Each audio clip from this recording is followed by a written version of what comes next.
What is up, my fellow movie nerds? My name's Barry King and I am that weird movie nerd.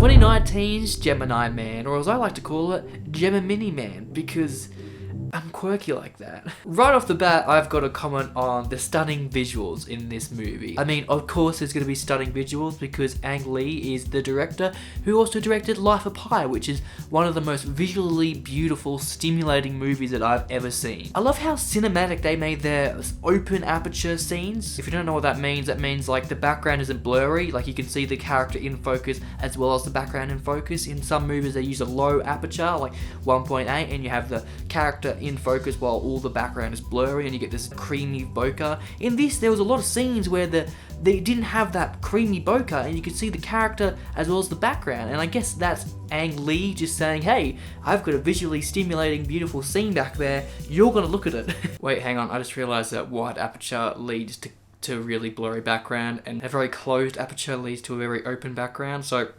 closed aperture is what I mean. Yeah, closed apertures are what give like the student films and all that very cheap looking look, because you can't really make that look cinematic, but they did in this movie and I congratulate them. I salute them on that because that is very hard to make cinematic and they did it to a T, to a T. And I've got to say, going straight into this movie, it felt like we were jumping into a mini-series, just like mini-series. Felt like it's a mini episode that we were jumping into, then there was going to be like another episode after this one.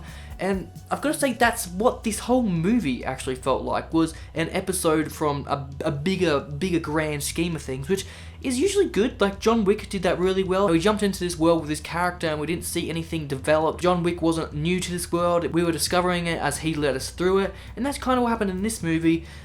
But that's also a downfall. They didn't do it as good as John Wick did it. And I'll talk more about that later. I really liked in this how Henry Brogan got hurt. He was this really professionally trained whatever agent or sniper and all that, but he got hurt and it impacted how these fights turned out, and he had to patch up afterwards, and it showed that although he's such a good fighter and such a good sniper, he can get hurt, and it brings this weakness to this character that we can sympathize with.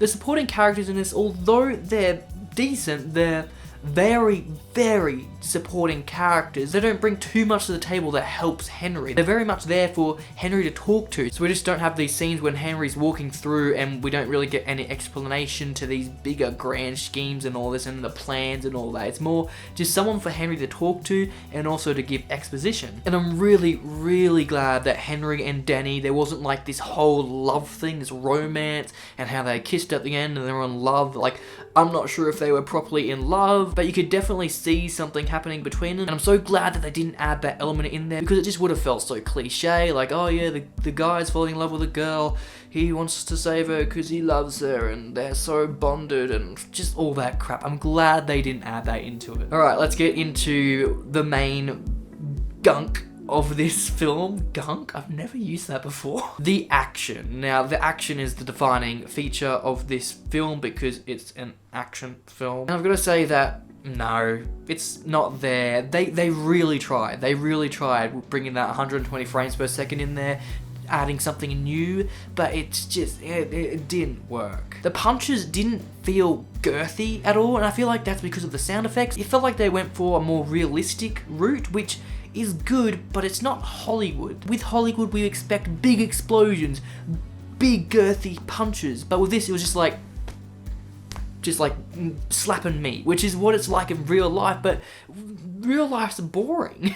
I couldn't tell if they were hitting each other, or if they missed, or if they blocked, and that's kind of because of the camera work as well, and the fight choreography and all that, but sound effects and sound in general is just such an important role in movies. It's 50% of the movies, whereas the other 50% is video. And if you can't get those two right, if you can't find that balance, then it just doesn't work, and it didn't work for me in this. And a lot of the 3D models that they used in place of actors just didn't feel real. They looked plastic, they were really floppy, the physics wasn't right with them, and I've seen better fight scenes, better non-floppiness, non-plasticness in video game cutscenes, or even video game cinematic trailers. Like, how do you mess that up in the 21st century? Especially in these times where they can make things like Thanos look so freaking real. Action in this is cool, like the fight choreography, it's cool, but it's nothing new. If you make an action film in 2019, whenever it was, 2020 and all that, you've got to have action that can compete with the big blockbusters, like John Wick or Kingsman and all that. Those I find are iconic action movies, and they do so well because they bring something new, and this just didn't bring anything new, it was just action. The de-aging in this, I've saw reviews and it's all mixed. Like, they say, oh yeah, it's not that good, but like, I found it worked really well. Like, I didn't have any problems with it. Besides the very, very last scene where it looks like a PlayStation 2 cutscene, or a PlayStation 2 cutscene could have done better than that, I feel. Like, young Henry, he looks really rubbery, and even in action, as I was saying before, it's really rubbery. The movement isn't there, the authenticity isn't there, and I just don't see how you can go into this movie with this plan of action. It's not like a B plot, like this is the main feature of this movie, is having a younger version of Henry. It baffles me how you can mess that up when it's one of the main elements of this movie. The plot in this movie is boring, bland, there's nothing really going on, and the objective isn't really explained until halfway through the movie, but then again, the objective doesn't feel like a real objective, it feels like a side mission. And that brings me back to this whole thing feeling like a mini-series, and we're just jumping into the mini-series. It's cool, but it needs to wrap itself up, it needs to have a big conclusion. Unless this is a part one of several other movies, but I know it's not.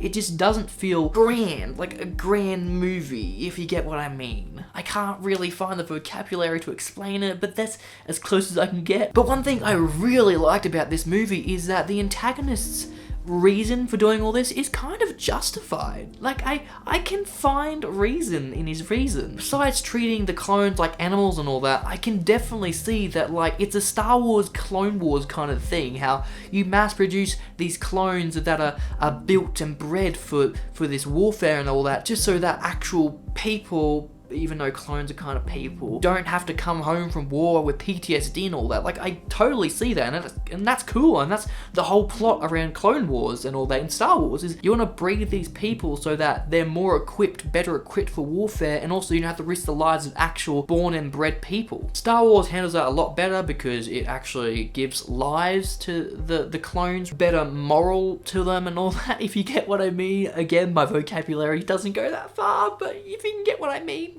thank you. Now that's all I gotta say about this movie. It's nothing new. Like, they tried the 120 frames, but it didn't really work, and it feels like they reached for the stars in this one, and the scaffolding they were on just crumbled beneath them. It feels like there's great intention behind this movie, but it just didn't reach the heights that they wanted it to, and I respect that. I really respect that. And that's why I'm going to give it a 2.5 out of 5, because, like, I enjoyed it more than a regular 2 out of 5 movie. Like, it had just some elements, it was cool and all that, and it's 2.5. Like, I enjoyed it. It wasn't a horrible experience, but it also wasn't the best experience in the whole world. I had fun in this movie. So, if I said anything right, if I said anything wrong, if I said anything you want to discuss further, comment it down below, and we'll talk the hell out of it. Even if it's not about this movie, if it's about another movie, and it's like, I want to rant to somebody about this, then type it down below, and I'll talk about it, because I love ranting about movies, whether I'm right, whether I'm wrong. I like learning new experiences, new concepts, new ways of looking at movies. Also, if you have a movie you want me to watch and review, or just something you think I'd like, then comment it down below. I will get to reviewing it after I watch the billions and millions and trillions and gazillions